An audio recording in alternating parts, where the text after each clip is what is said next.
सरपंच संतोष देशमुख हत्या प्रकरणी सरकारनं 1 जानेवारीला 8 सदस्यीय एसआयटी स्थापन केली होती। मात्र यातील पीएसआय महेश विघ्ने, हवालदार मनोज वाघ यांचे कराड सोबतचे फोटो व्हायरल झाले। त्यामुळे एसआयटीच्या निष्पक्षपातीपणावर प्रश्न उपस्थित केला जात होता। त्यातच एसआयटीनं कराड वगळता इतर 8 आरोपींवर मुक्का लावल्यानं एसआयटीवर संशय व्यक्त केला जात होता। त्यामुळे मुख्यमंत्री देवेंद्र फडणवीसांनी फोन फिरवला आणि एसआयटीत बदल करण्यात आला।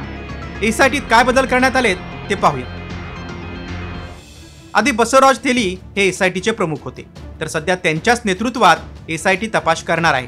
मात्र पीएसआय विजय जोनवाल यांच्या जागेवर अप्पर पोलीस अधीक्षक किरण पाटील यांची नियुक्ती करण्यात आली आहे। पीएसआय महेश विघ्ने यांच्या जागी बीडचे पोलीस उपअधीक्षक अनिल गुजर, पीएसआय आनंद शिंदे यांच्या जागेवर पीआय सुभाष मुठे, पीएसआय तुळशीराम जगताप यांच्या जागेवर पीआय अक्षय ठिकणे, हवालदार मनोज वाघ यांना वगळून हवालदार शर्मिला साळुंके यांची नियुक्ती करण्यात आली आहे। तर केजचे हवालदार चंद्रकांत काळकुटे यांना बदलून हवालदार दीपाली पवार यांना नियुक्त करण्यात आले, तर बाळासाहेब अहंकारे यांनाही वगळण्यात आले।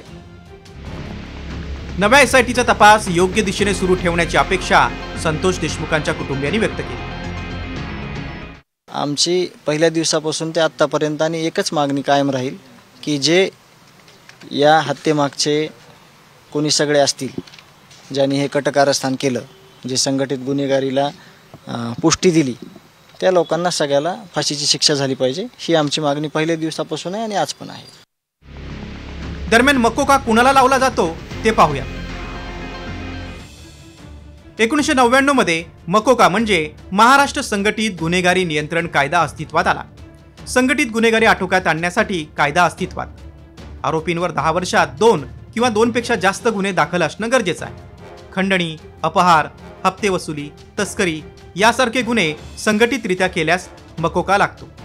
मकोका कायदा लागल्यानंतर आरोपींना जामीन मिळत नाही। पोलिसांना सलग 180 दिवस तपासासाठी वेळ मिळतो। आरोपीचा कबुली जबाब पुरावा म्हणून ग्राह्य धरता येतो। 5 वर्ष ते जन्मठेप याशिवाय 5 लाख रुपयांपर्यंतच्या दंडाची तरतूद आहे। वाल्मिक कराडवर मकोका लावला असला तरी कराडवर सरपंच हत्या प्रकरणी 302चा गुन्हा दाखल होणार का, याबरोबरच या तपासातून आणखी कोणत्या बड्या धेंड्यांची नावं समोर येणार याकडे राज्याचं लक्ष लागलंय। ब्युरो रिपोर्ट, साम टीव्ही न्यूज।